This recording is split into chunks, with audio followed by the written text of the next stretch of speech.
تاجر جو متقی ہو، جو سچ بولتا ہو، جو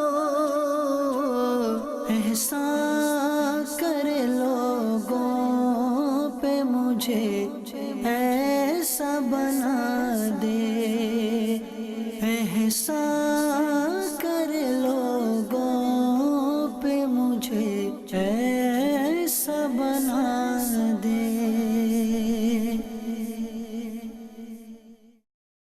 الحمدللہ رب العالمین والصلاة والسلام علی سید الانبیاء والمرسلین، اما بعد فاعوذ باللہ من الشیطان الرجیم، بسم اللہ الرحمن الرحیم۔ محترم ناظرین کرام، سلسلہ ہے ہمارا احکام تجارت۔ کال دیجیے گا مجھے، اس کے بعد پھر سلسلے کو مزید آگے بڑھاتے ہیں اور آڈینس کے بھی سوالات لیتے ہیں۔ پوچھنا چاہتے ہیں کہ ہم نے بزنس شروع کیا ہے کہ عمرہ کروانا ہے، تو جو اس کی لوگوں کو اس کی ادائیگی وہ قسطوں میں کریں گے، وہ جتنے پیسوں میں عمرہ ہوگا اس کی ادائیگی قسطوں میں کریں گے، پر منتھ 25 روپے قسط، کیا یہ جائز ہے؟ دیکھیے، عمرے کا پیکج جو ہے ایک سروس ہے بنیادی طور پر، اور اس سروس کے اندر ہوٹل کا کرایہ اور دیگر جو کرایہ جات ہیں وہ شامل ہوتے ہیں۔ تو کرایہ کا اصول یہ ہوتا ہے کہ مالک چاہے تو ایڈوانس پیسے لے لے سارے، چاہے تو وہ جیسے جیسے سروس استعمال کیے ویسے ویسے لیتا رہے، اور اگر وہ ادھار لینا چاہ رہا ہے، بہت بعد میں لینا چاہ رہا ہے، تو بلا شبہ اس کی بھی گنجائش ہے اور بلا شبہ لیا جا سکتا ہے۔ لیکن عام طور پر ایسا بھی ہوتا ہے کہ بعض اوقات عمرے کے نام پر بڑی عجیب و غریب قسم کی جو اسکیمز ہیں وہ مقرر کر دی جاتی ہیں، اور ان اسکیمز کی وجہ سے کچھ چیزوں میں خرابی آتی ہیں، اور وہ جو خرابیاں ہوتی ہیں ان کی بنیاد پر جو معاملات ہیں وہ گڑبڑ ہو جاتے ہیں۔ تو ایسی کوئی اسکیم نہیں ہونی چاہیے، کوئی شرعی خرابی خارجی اعتبار سے نہیں پائی جاتی تو کوئی حرج نہیں ہے۔ ہمارے مہروز بھائی آ چکے ہیں۔ ناظرین کے لیے بڑا انوکھا سلسلہ یوں ہے کہ ویسے تو مفتی صاحب کا ہی سلسلہ ہے اور مفتی صاحب جوابات ارشاد فرماتے ہیں تو ہی یہ سلسلہ ہو پاتا ہے، لیکن آج کی خصوصیت یہ بہت عرصے کے بعد، ایک دو بہت عرصے پہلے ایک سلسلہ تھا جو مفتی صاحب نے شروع کیا تھا، اور آج بھی جو ابتدا ہے وہ مفتی صاحب نے کی ہے۔ اور آج ہمارے ساتھ ایک خصوصیت یہ بھی ہے کہ بہت سارے تاجران بھی موجود ہیں۔ دعوت اسلامی کی جو مجلس تاجران ہیں، اس کے تحت مفتی صاحب کا پنجاب کا کچھ جدول بنا چند شہروں کا، اور تاجر اجتماعات ہوئے، اور اس حوالے سے پہلے میں پوچھتا ہوں مفتی صاحب کیسی کیفیت رہی، کیسی صورتحال رہی، کیسا محسوس کیا آپ نے؟ دیکھیے، سفر در سفر در سفر سلسلہ جاری رہا، اور اس پورے سلسلے کے اندر مجلس تاجران نے بڑی ہی گرم جوشی کے ساتھ کام کیا، اور سردار آباد کا جو ہمارا اجتماع ہوا ہے تو وہاں کرسیاں بھر چکی تھیں اور لوگ پیچھے کھڑے ہوئے تھے، کافی بڑی ہیوج جو ہے وہ اور کیفیت تھی۔ اپنے وقت سے کافی آگے سلسلہ چلا گیا تھا، جی لیکن اس کے باوجود الحمدللہ لوگ اٹھے نہیں۔ ٹھیک ہے۔ تو یہ ایک حوصلہ افزا بات تھی۔ اور پھر جو ہمارا اوکاڑا۔ اکاڑا میں ہوا سلسلہ، تو وہ تو مجھے یقین ہو گیا تھا کہ لوگ آج گیٹ پر کھڑے ہو جائیں گے جی، اور مجھے نکلنے نہیں دیں گے۔ آپ نے اعلان بھی کر دیا تھا۔ ٹھیک ہے، یعنی ایک تو وہ بیان ہوا جو ہمارا ایک طے شدہ موضوع تھا، جی کاروباری تنازعات اور ان کا حل، جی پورا وہ بیان تھا، ٹھیک ہے۔ پریزنٹیشن نہیں تھی۔ اور اس کے بعد پھر لوگوں نے کہا کہ جی ہمارے تو بہت سارے اور مسائل ہیں، جی اور بھی تسی دس کے جانا ہے، جی جی آپ کو روک لیا گیا باقاعدہ؟ تو جان لیں دینا ہے۔ جی۔ باقاعدہ گلہ منڈی کے صدر کھڑے ہو گئے کہ جی ہمارے مسئلے حل کرنے ہیں، اور بہت سارے لوگ بیٹھ گئے۔ تو 2 گھنٹے کا بیان، اور اس کے بعد پھر کچھ مزید 2-2.5 گھنٹے الگ سے سوال جواب کا سلسلہ جاری رہا۔ جی۔ تو بہرحال مجھے بہت کچھ سیکھنے کو ملا ہے، اور ایک تو مارکیٹ سیکھنے کو ملی ہیں جی کہ جو بہت ساری نئی چیزیں ہیں، بہت ساری نئی چیزیں ہیں۔ اچھا مفتی صاحب، آپ کا مین جدول تو یہی تھا کہ تاجر اجتماعات یا مسائل تجارت جی۔ سیمینار کے عنوان سے جو آپ نے 2 جگہ کیا، اوکاڑا میں اور سردار آباد میں، ہماری مدنی اصطلاح میں جسے سردار آباد کہتے ہیں یعنی فیصل آباد میں، اور آپ کا اس کے ساتھ ساتھ جامعۃ المدینہ کا بھی جدول رہا۔ یہاں میں چاہوں گا کہ آپ کا مین جدول تو تھا تاجرات کے ساتھ، تاجر اجتماع کے حوالے سے، مسائل تجارت سیمینار کے حوالے سے، لیکن آپ نے خصوصی شفقت کرتے ہوئے جامعۃ المدینہ کو سردار آباد میں بھی اور پھر اوکاڑا میں بھی وقت عنایت فرمایا، بلکہ اوکاڑا میں تو 2 دن آپ تشریف لے گئے۔ تو اس کی کیا وجہ تھی، کیا نیت تھی، کیا مقاصد تھے؟ देखिए तलबा जो है वो मुस्तकबिल के उलमा हैं, ठीक, मुस्तकबिल का सरमाया है। सही, और बुनियादी तौर पर जो मेरे रुमानात थे वो ये थे कि इल्म फिक के अंदर महारत कैसे पैदा हो और फिकी ज़ौक़ कैसा पैदा हो। ठीक, तो अब मेरा हदफ ये था कि अगर आज ये बेहतर अंदाज में पढ़ लेंगे जी, और इनके सामने नए ज़ावी और नए एंगल्स आएंगे ठीक, और ये डिफरेंट जिहाद से अगर सोचेंगे तो इनके लिए फ़ायदा मंद होगा। ठीक है। मुफ्ती साहब, एक तालिब इल्म ने मुझसे सवाल भी किया कि बाद औक़ात इस तरह की तरगीबी बातें जो मिलती हैं बंदा सुस्त हो जाता है, अमल नहीं कर पाता। बिल्कुल, मैंने अर्ज़ किया कि अमल करना एक जुदागाना चीज़ है। ठीक, वो एक खुद एक कैफियत है। मतलब तरगीबी बातों में अमल के फ़वाइद ही फ़वाइद हैं, ठीक, लेकिन अगर कोई अमल नहीं भी करता बिलफ़र्ज़, जी, क्योंकि वाजिबात तो है नहीं वो चीज़ें, जी, एक फ़ायदा ये होगा कि उसे उसके सामने एक विज़न आ जाएगा ठीक, और वो डिफरेंट विज़न के साथ सोचेगा। ठीक है। ये जामिअतुल मदीना के हवाले से आप इरशाद फरमा रहे हैं कि मुफ्ती साहब ने जैसे फरमाया कि अमल एक जुदागाना कैफियत का नाम है, एक जुदागाना चीज़ है। इसके साथ-साथ एक चीज़ है विज़न, आपका विज़न बड़ा हो जाए, आप विज़नरी हो जाए, एक आपकी जो देखने की सलाहियत है वो एक बड़ी स्क्रीन पे चीज़ों को देखना शुरू कर दे, तो उससे ये होता है आपने सोचने, समझने और फिर अमल करने की, आगे ज़िंदगी में अचीवमेंट लेने की, गोल अचीव करने की सलाहियत आपकी बढ़ जाती है। मुफ्ती साहब यही आपने इरशाद फरमाया। अच्छा मुफ्ती साहब, आज बातें तो बहुत सारी हैं, यकीनन आज का पूरा सिलसिला आपके जदवल पर ही हो सकता है और कुछ ऐसी भी चीज़ें मैंने मुलाहिज़ा की हैं जदवल में, जो हमारे मुफ्ती साहब के जदवल का बाकायदा सिलसिला हिस्सा नहीं थी। लेकिन मैंने महसूस किया कि एक आलिम दीन जो होता है, मुफ्ती इस्लाम जो होता है, जब वो इस्लाम की तालीमात को सीखता है और फिर वो उस फ़न में महारत हासिल करने के बाद अल्लाह ताला उसे वो मकाम देता है कि वो दूसरों को सिखा रहा होता है, तो फिर उसके अमल की कैफियत क्या होती है, उसके सोचने की, समझने की सलाहियतें कैसे निखरती हैं, वो भी दिखी हैं। और यकीनन मैंने अर्ज़ किया जैसे कि ये पूरा सिलसिला इस पे हो सकता है, लेकिन बहरहाल अहकाम तिजारत है और हमारे सामने बहुत सारे ताजिरान है और मुफ्ती साहब ने उकाड़ा का जो है सूरत हाल आपके सामने रखी है कि ताजिरान ने गोया कि मोहब्बत के अंदाज में बिठा लिया था कि जी जब तक हमारे मसाइल के जवाबात सारों के नहीं मिल जाते तो गोया कि नहीं जाने देंगे। तो ताजिर इस्लाम भाई बैठे हुए हैं, इनसे भी कुछ सवालात लेने हैं, तो सवाल की तरफ बढ़ते हैं। आप में से कोई इस्लाम भाई जो सवाल करना चाहें? मेरा नाम मोहम्मद शफीक चौधरी है। मेरा तल्लक एशिया की सबसे बड़ी होलसेल मार्केट से है।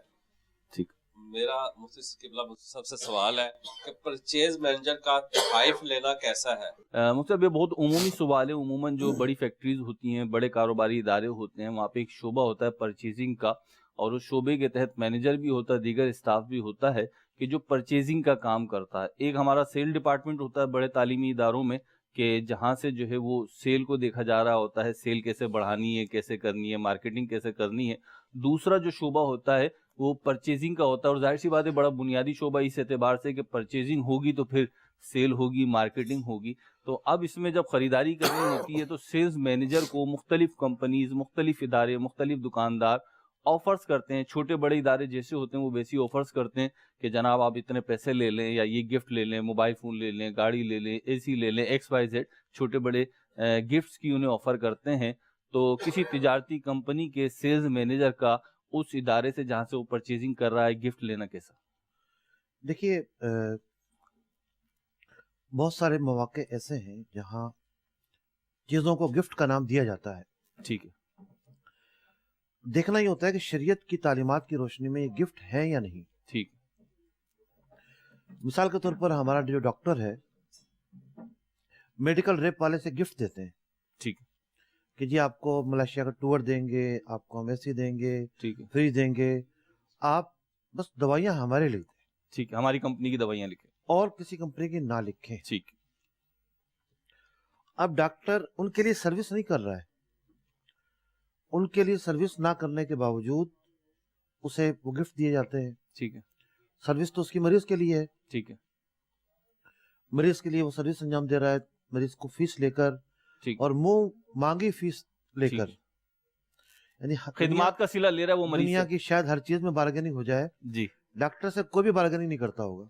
जी ऐसे ही है, तकरीबन ऐसे ही है। मुंह मांगी फीस लेकर वो अपनी तजवीज देता है आप ये दवाइयां इस्तेमाल करें। जी, तो अब उन तहाइफ की वजह से वो डॉक्टर महंगी दवाइयां लिखता है। 50 रुपए की दवाई काफी है तो 500 की भी लिखता है। सब डॉक्टर एक जैसे नहीं होते, लेकिन कुछ डॉक्टर ऐसा भी करते हैं। लेकिन अलल अमूम जो तहाइफ लिए जाते हैं वो रिश्वत के हुक्म में है, वो मतलब कि कंपनियों की मफादात हैं उसके पेश नजर दिए जाते हैं। इसी तरीके से जो परचेजर है, अब परचेजर इस दुकान से माल खरीदे, इससे ना खरीदे, इसकी बुनियाद पर उसे लोग तहाइफ देते हैं कि ये हमारी दुकान से ही खरीदे, दूसरी दुकान से ना खरीदे। भाई वो तो कंपनी का मुलाजिम है, कंपनी उसको तनख्वाह देती है इस बात की कि वो जाकर बेहतर चीज खरीद कर लेकर आए। अब यही वजह बनती है कि यहाँ अगर नाकिस भी मिल रही होगी तो वो लेगा, बराबर वाली दुकान या मार्केट में सस्ती भी मिल रही होगी वो वहां से नहीं लेगा, वो यहीं से लेगा। ठीक, क्यों? उसे वहां से मुनाफा मिल गिफ्ट रहा के है, नाम गिफ्ट। पर रिश्वत मिलती है। ठीक है, तो ये गिफ्ट नहीं है, रिश्वत है। रिश्वत है। ठीक है और यहीं से जो मालिकान है, जी, जिनका वो मुलाजिम है, जिनसे वो तनख्वाह लेता है, उनके साथ वो खयानत कर रहा होता है। अल्लाह अकबर। तो ये तरीकाकार बिलाशुबा गैर शरई है। ठीक है, मतलब इसका गिफ्ट का नाम दे, मिठाई का नाम दे, XYZ, जैसे आपने फरमा दिया, ये रिश्वत है और नाजायज हो जहन्नम में ले आने वाला काम है। इससे हमें बचना चाहिए। जो परचेजिंग के शोबे में अल्लाह ताला आपको इस्तेकामत दे, अल्लाह अज़्ज़ व जल पे तवक्कुल रखिए, आपकी जो जायज़ आमदनी है उस पर भरोसा कीजिए, अल्लाह ताला उसी में बरकत डाल देगा। इन चीज़ों से बचने की कोशिश कीजिए। अगला सवाल को इस्लाम भाई करना चाहें। नाम है आबिद हुसैन। जी आबिद भाई। मेरा काम है शादी हॉल का बिजनेस है मेरा। ठीक है, मैं सवाल करना चाहता था कि ये हम अपने मुलाजमीन को ज़कात दे सकते हैं? ठीक है, तशरीफ रखिए। मुझसे भी ये जो सूरत हाल बयान करी थोड़ा सा इसे और एक्सप्लेन में कर दूं कि बाज़-औक़ात ये होता है मुख्तलिफ कंपनीज में, इदारों में, कारोबारी हवाले से बिलखुसूस मुलाजिमीन की मुख्तलिफ कैटेगरीज होती हैं। कुछ हाई लेवल पे होते हैं, कुछ लो लेवल पर होते हैं। जो लो लेवल पर मुलाजिमीन होते हैं उनकी तनख्वाहें बड़ी महदूद होती हैं और बड़ी यूं कह लें हैंड टू माउथ होते हैं। उनकी तंगदस्ती का मालिकान को एहसास होता है। तो बिलखुसूस जैसा कि हमारे उर्फ में, एशिया के, पाकिस्तान के उर्फ में ये कि रमज़ान शरीफ में खुसूसियत के साथ सदका और खैरात करते हैं और ज़कात भी निकालते हैं। तो वो चाहते हैं कि हम इस सदका और खैरात और ज़कात में से अपने जो मुलाजिमीन हैं उनको भी कुछ दे दें ताकि उनका भला हो जाए, या उनके यहाँ कोई तकरीब आ गई है शादी वगैरह की तो। देखिए, अगर मुलाजिमीन के साथ ये तय कर रखा है कि सालाना बोनस उन्हें दिया जाएगा, जी अगर ये तय कर रखा है, ठीक है, और फिर ख्याल आया कि उन्हें ज़कात दे दी जाए, ठीक है, तो वो सालाना बोनस तो सैलरी के तौर पर तय कर रखा है, ठीक, तो वो ज़कात से नहीं दिया जा सकता। ठीक है, वो ज़कात से नहीं दी जाएगी। ज़कात जहां देनी है वहां आपका कोई मफाद नहीं होना चाहिए, ठीक, उस मौके पर ज़कात देनी है। ठीक, कोई मनफियत ना हो हमारी। मतलब पहले से तयशुदा अगर वो वाजिबुल अदा पैसे हैं जी, तो वो तो आपको देने देने हैं, ठीक है, ज़कात तो उसका हिस्सा नहीं बन सकती। सही, दूसरी बात यह है कि ज़कात के लिए सबसे पहले करीबी रिश्तेदार, ठीक, आस पड़ोस, ठीक, और उसके बाद जो हम पेशा लोग हैं, जो हम पेशा लोग हैं, किताबों में लिखा है कि उसका तीसरा चौथा नंबर आता है। ठीक, तो इनके जो मुलाजिमीन है वो हम पेशा लोग हैं एक तरह से। सही, ठीक है, ये मालिक है, वो मुलाजिमीन है। ठीक है, दर्जे का फर्क है। लेकिन मामला यहाँ पर यह है कि शरीयत की तालीमात की हिकमत देखें आप। जी, करीबी रिश्तेदार और आस पड़ोस, हम पेशा लोग, क्योंकि हर आदमी पर एक पर्दा होता है, उसके हालात से कोई वाकिफ नहीं होता। लेकिन जो हमारे रिश्तेदार हैं हम उनके हालात जान रहे होते हैं, बिल्कुल ऐसा है। जो हमारे साथ काम करते हैं या जो हमारे मुलाजिमीन हैं हमें उनके हालात पता होते हैं। तो इसलिए ज़्यादा ताकीद है अगर वो मुस्तहिक ज़कात हैं उन्हें ज़कात दी जाए, लेकिन किसी किस्म की पहले से वाजिबुल अदायगी की मद में ना दी जाए कि आप सोचें बोनस बच जाएगा चलो ज़कात दे देते हैं। नहीं, ठीक है, ज़कात एक जुदागाना चीज़ है। ठीक है, अब एक और चीज़ भी है, ठीक, कि ज़कात तो अदा हो जाएगी जी, लेकिन सवाब नहीं मिलेगा। अल्लाह, वो क्या है?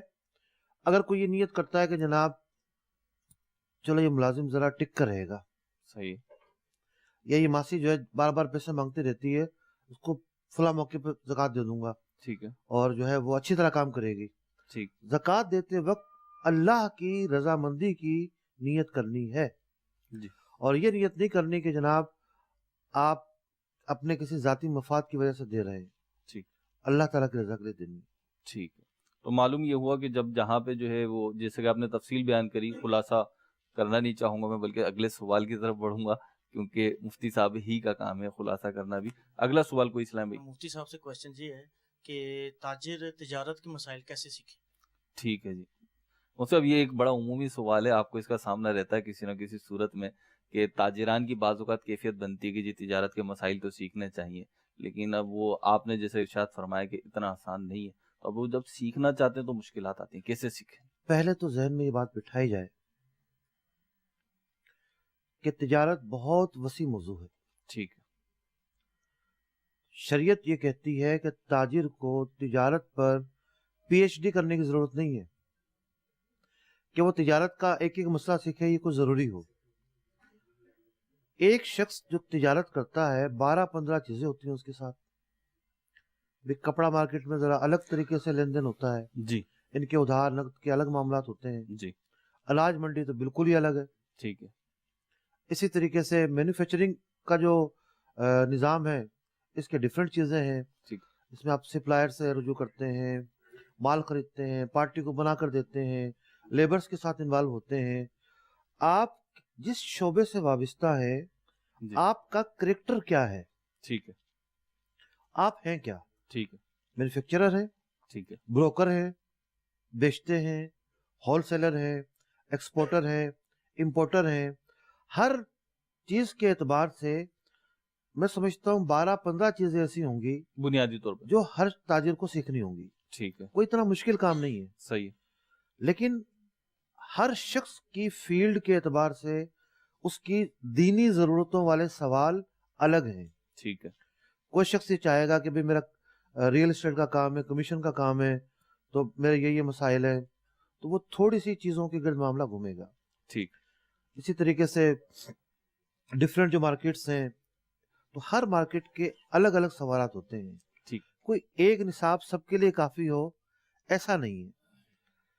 تو پہلے تو یہ جستجو اور یہ نیت ہونی چاہیے کہ میں نے سیکھنا ہے. جب بندے کی نیت یہ آ جاتی ہے کہ میں نے سیکھنا ہے جی تو نیت سچی منزل آسان. ٹھیک ہے. علماء سے رابطے میں رہے، کچھ نہ کچھ تجارت کے حوالے سے سنتا رہے. ٹھیک. ہمارا جو یہ سلسلہ ہے احکام تجارت، جی مطلب کہ ایک روایت رہی ہے کہ ہر سلسلے میں جی ایسے سوالات ضرور شامل ہوتے ہیں جو خود میرے لیے بھی نئے ہوتے ہیں. ٹھیک ہے. نئے سوالات ہوتے نئے ہیں. سوالات ہوتے ہیں. ٹھیک ہے. نئی جہات ہوتی ہیں، اس پہ سیکھنے کو ملتا ہے. جیسے مفتی صاحب نے تفصیل بیان کری، یہاں پہ میں 2 چیزیں ایڈ کرنا چاہوں گا کہ ایک تو جیسے مفتی صاحب نے فرمایا یہ سلسلہ احکام تجارت ہے، تو یہ دیکھتے رہیں گے تو انشاءاللہ روٹین میں رہے گا نا. آپ ایک دم سے سب کچھ سیکھنا چاہیں گے تو ذرا مشکل ہو جائے گا. ویکلی طور پر آپ سیکھتے رہیں گے، ایک ایک چیز سمجھ میں آتی رہے گی تو آسانی رہے گی. دوسرا، مفتی صاحب کا ایک یوٹیوب چینل ہے اور دارالفتہ اہل سنت کا بھی اپلیکیشن ہے، اس پہ کچھ مفتیان کرام کے، مفتی علی اصغر صاحب کے بھی اور دیگر کے بھی لیکچرز موجود ہیں، وہاں سے وہ لیکچر سنے جائیں.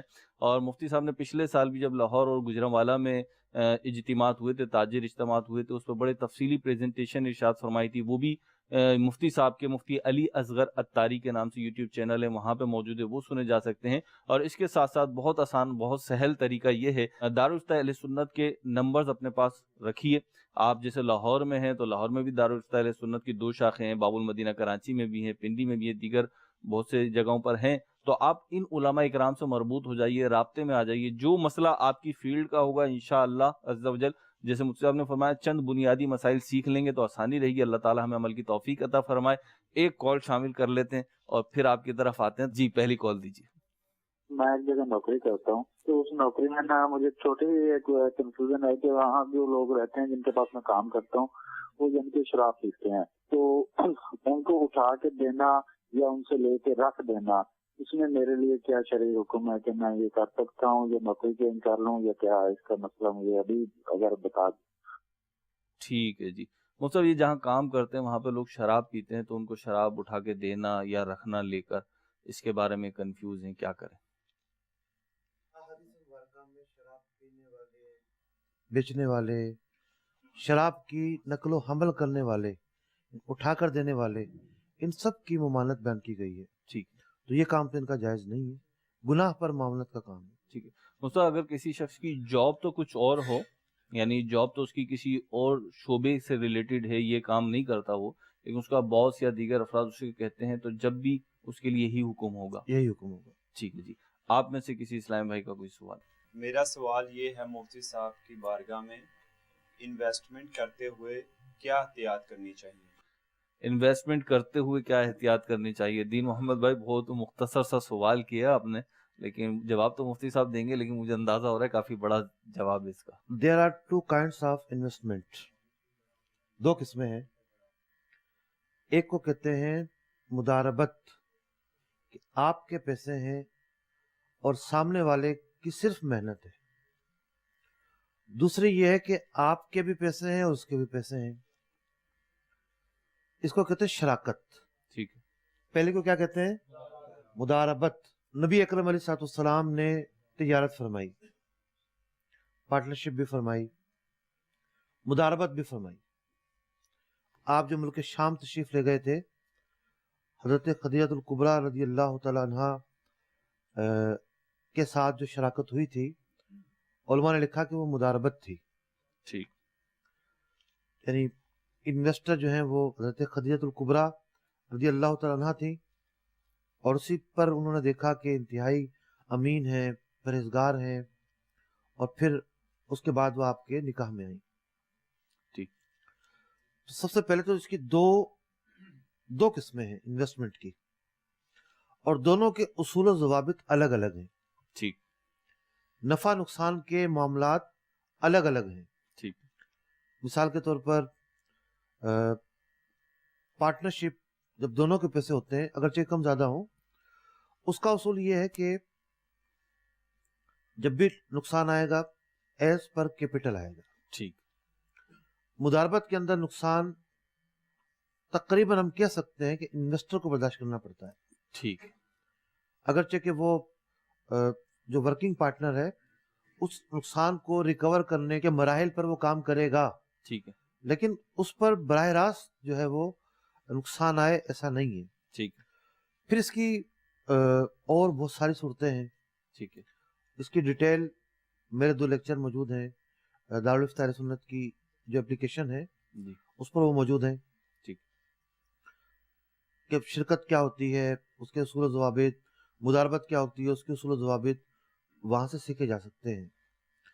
2-3 باتیں میں اور عرض کر دوں کہ عام طور پر انویسٹمنٹ میں غلطی کہاں ہوتی ہے. انویسٹر گیا کسی شخص کے پاس، جی آپ کس بنیاد پر مجھے نفع دیں گے؟ بس مل جائیں گے، آپ کو مل جائیں گے، آپ بے فکر رہیں. ٹھیک. اندازاً 20-22 ہزار روپے دے دوں گا. ٹھیک.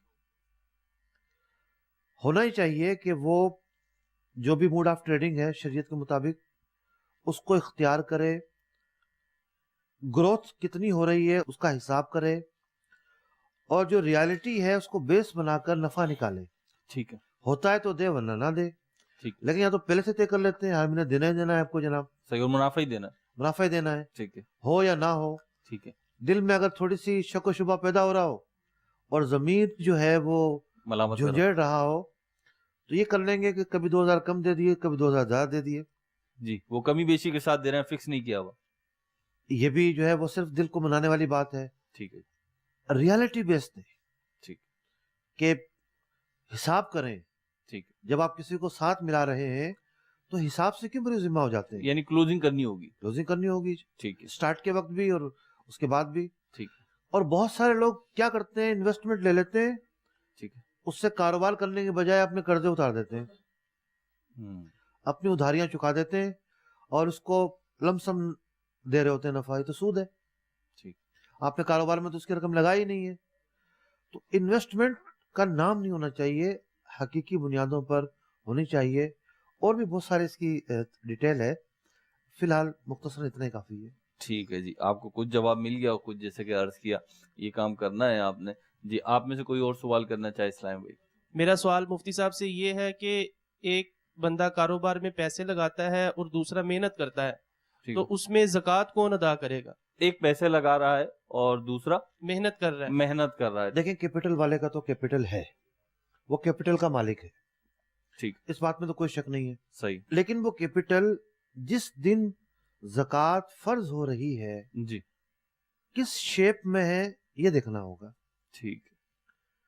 اگر وہ اس شیپ میں ہے کہ جن پہ زکوٰۃ فرض ہوتی ہے جی तो एक अलग मामला है। मिसाल ठीक के तौर पर किसने कहा कि भाई मैं दुकान डालूंगा ठीक है और इससे माल खरीद कर डालूंगा, ठीक है उसको 10 लाख रुपए दे दिए। ठीक 10 लाख रुपए में से 3 लाख रुपए का तो फर्नीचर ही आ गया, सही उस दुकान के रेक वगैरह बना लिए, काउंटर बना लिया।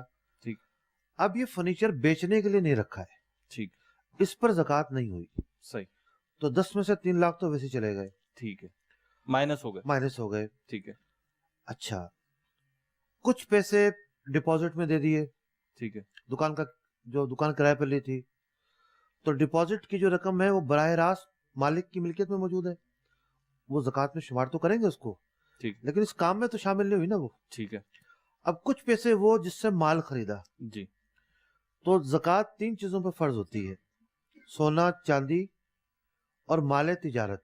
ठीक है करेंसी जो है वो चांदी के हुक्म में है। ठीक है अब जो माल तिजारत है इस पर ज़कात फर्ज है। सही है मिसाल के तौर पर काम शुरू किए हुए काफी टाइम गुजर चुका था सही है और लौट फेर भी हो चुकी है, यानी कि माल आया, माल उसके बाद बेचा और खरीद लिया और डाल लिया, तो अब ये देखा जाएगा क्या ग्रोथ में गया या नहीं गया। ठीक है अगर ग्रोथ हुई है तो स्लीपिंग पार्टनरशिप जिसकी है, जी स्लीपिंग पार्टनर का भी हिस्सा बन गया।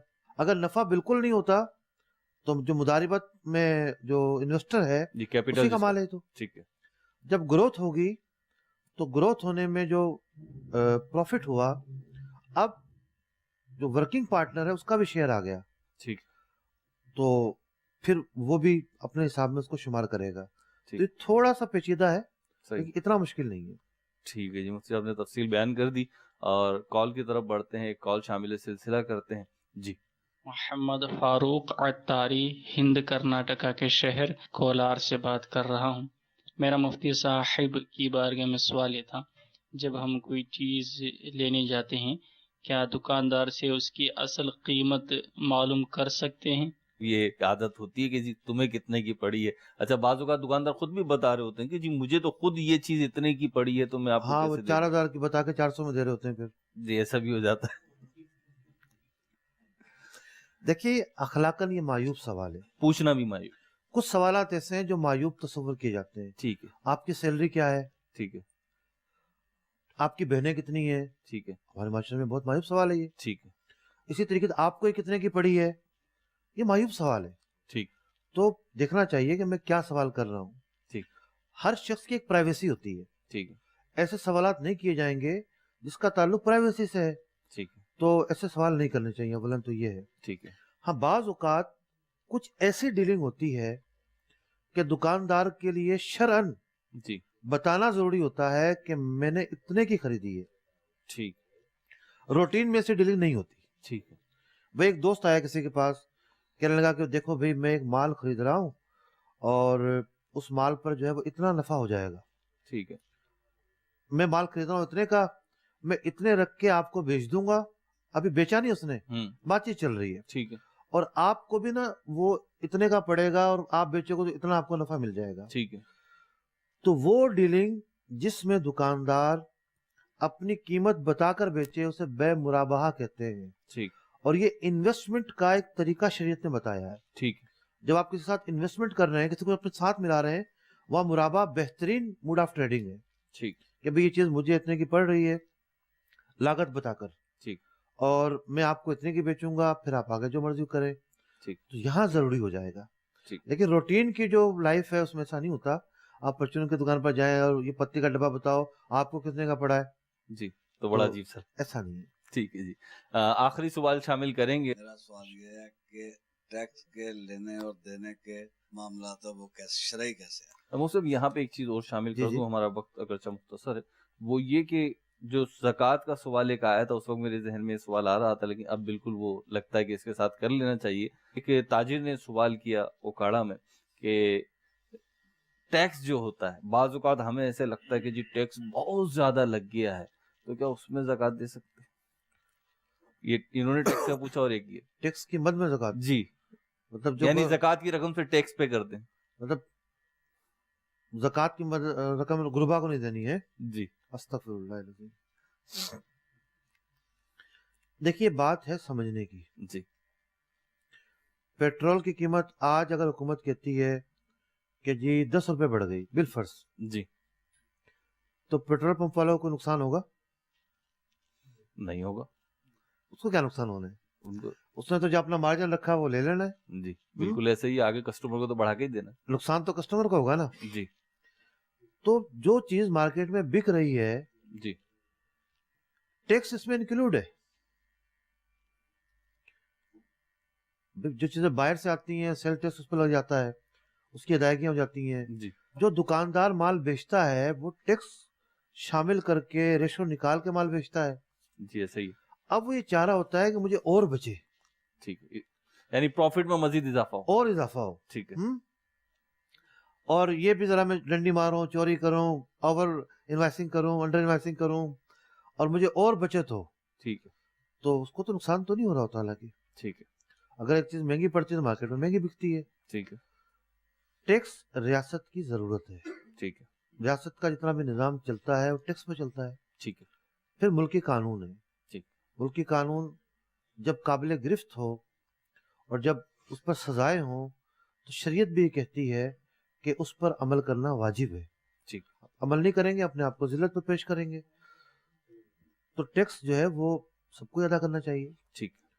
अब हम कहते हैं जनाब यूरोप जो है वो फलाई रियासत है और वहाँ हर बेरोजगार का वजीफा बंधा हुआ है जी। और जनाब वहाँ हर आदमी को दवाइयाँ मिलती हैं, तो भाई वो टैक्स देखें कितना देते हैं। ठीक। टैक्स का रेशियो ज्यादा है, 40-40% 40% टैक्स दे रहा होता है वहाँ पर। ठीक। तो रियासत की जरूरत है, लेकिन जो रियासती महकमों में जो लोग काम करते हैं जी वो भी काबिल मुआवजा है। ठीक है। अगर वो इस कौम का पैसा गलत इस्तेमाल करेंगे, ठीक, जाया करेंगे, खुर्द बुर्द करेंगे, करप्शन में लगाएंगे, ठीक, तो कयामत के दिन की गिरफ्त होगी। ठीक। उन पर तो दोहरा बोझ है। सही। एक तो रियासत का नुकसान किया उन्होंने जी, दूसरा जो लोगों का पैसा था वो उन्होंने जाया किया है। ठीक। तो वो जवाबदेह होंगे कयामत के दिन। ठीक है। हमारा जो सिलसिला है उसका वक्त इख्तिताम को पहुंचा है। देखते रहिए मदनी चैनल। सल्लु अलल हबीब सल्लल्लाहु ताला अला मुहम्मद सल्लल्लाहु ताला अलैहि वसल्लम। ताजिर जो मुत्तकी हो, जो सच बोलता हो, जो एहसान करे लोगों पे, मुझे ऐसा बना दे। एहसान करे लोगों पे, मुझे ऐसा बना दे।